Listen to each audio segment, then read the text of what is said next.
Pernah kebayang nggak sih kalau kita bisa mengendalikan hati dan pikiran orang lain cuma dengan kata-kata?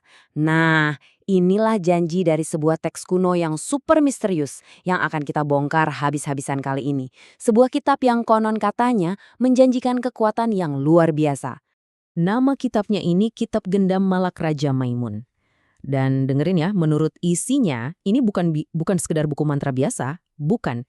Ini diklaim sebagai semacam ilmu pengetahuan kuno yang bisa bikin siapapun, takluk di hadapan orang yang menguasainya.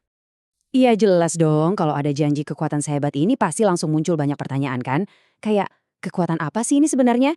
Dan yang paling bikin penasaran, apa ada harga yang harus dibayar? Yuk kita cari tahu bareng-bareng. Oke, kita mulai dari yang paling dasar dulu ya. Apa sih sebenarnya ilmu gendam itu menurut kitab ini? Coba deh perhatiin baik-baik definisinya.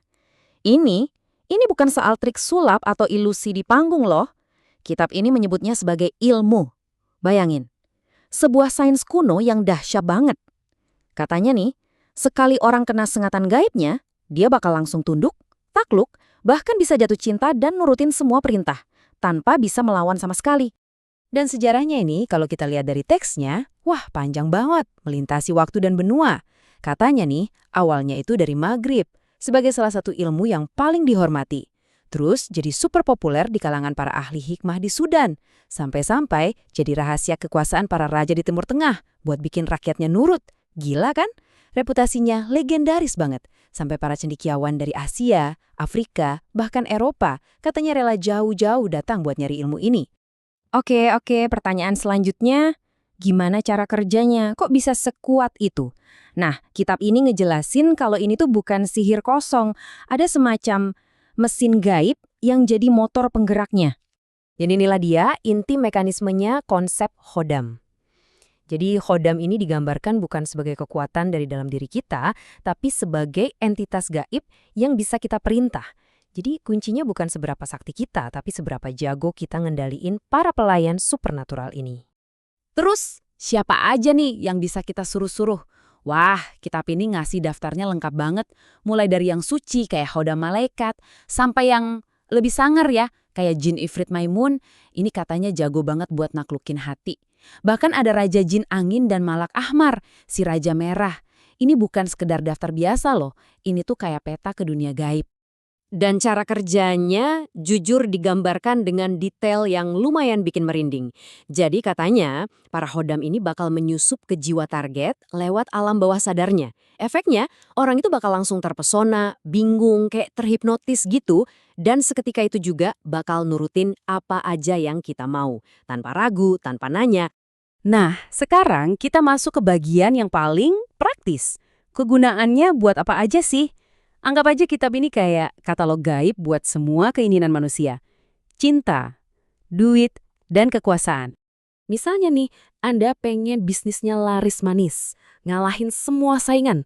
Tenang, teks ini punya jawabannya. Ada loh amalan spesifik namanya Qasam Al-Hajj Jalbu Zabun. Dan tujuannya bukan cuma narik pembeli dari sebelah toko, tapi dari seluruh penjuru dunia. Gila, detail banget ya. Terus, gimana soal urusan hati? Kan ini salah satu keinginan paling dasar manusia, ya kan? Tenang, ada juga dong. Namanya gendam mata. Konsepnya kedengaran simple, tapi klaimnya wow. Cuma dengan tatapan mata, siapapun katanya bisa dibikin tergila-gila sama kita. Kekuatan cuma dari pandangan mata. Oke, dari pelanggan, terus ke kasih. Sekarang kita pindah ke soal kekayaan. Dan ini bukan cuma untung bisnis ya, tapi harta karun terpendam. Nah, buat yang ini ada yang namanya Qasam Sholsholah. Mantra yang menurut kitab ini bisa bikin kita ngobrol sama bumi buat nunjukin di mana letak harta karun yang terpendam. Sesuatu yang nggak bisa dilihat mata biasa. Dan itu baru permulaan teman-teman.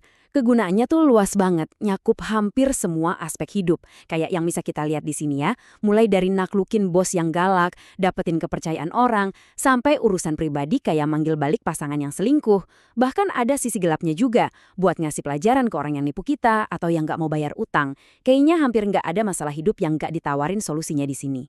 Tapi ya seperti yang bisa kita duga ya, Kekuatan sebesar ini pasti datang dengan peringatan yang gak main-main. Dan penulis kitab ini sadar betul soal sisi gelap dari ilmu yang dia tulis. Peringatannya serius banget. Penulisnya secara terang-terangan bilang jangan sampai ilmu ini jatuh ke tangan orang-orang jahil. Atau ya, orang-orang yang gak bijaksana. Karena dia tahu betul potensi kehancuran yang bisa disebabkan ilmu ini. Dan disinilah kita nemuin paradoks utamanya.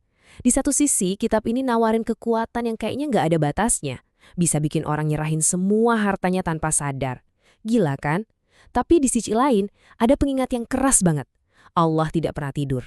Ini kayak pertaruhan moral yang risikonya super tinggi. Terus, gimana sih ritualnya? Ternyata, langkah-langkahnya dijelasin dengan cukup gamblang. Pertama, harus suci dulu. Terus nulis nama-nama khodam di telapak tangan, bakar wewangian khusus atau buhur, dan puncaknya, aktivasinya itu cuma butuh gerakan simple, kayak jabatan tangan atau sentuhan. Ini nih yang bikin peringatan tadi makin kerasa nyata, soalnya kekuatan sebesar itu bisa dilepaskan dengan cara yang gampang banget. Pada akhirnya, ya, entah kita percaya ini fakta atau cuma dongeng, kitab Gendam ini kayak ngebuka sebuah jendela. Jendela buat ngintip hasrat manusia yang paling purba. Keinginan buat mengendalikan takdir, buat dicintai, dan buat punya kuasa. Sebuah pencarian yang kayaknya nggak akan pernah ada habisnya. Nah, pembahasan seru kayak gini pastinya akan lebih asyik kalau kita terusin bareng-bareng kan? Makanya, jangan lupa buat subscribe, like, dan share ya biar kamu nggak ketinggalan penelusuran menarik lainnya dari kami. Sampai ketemu lagi!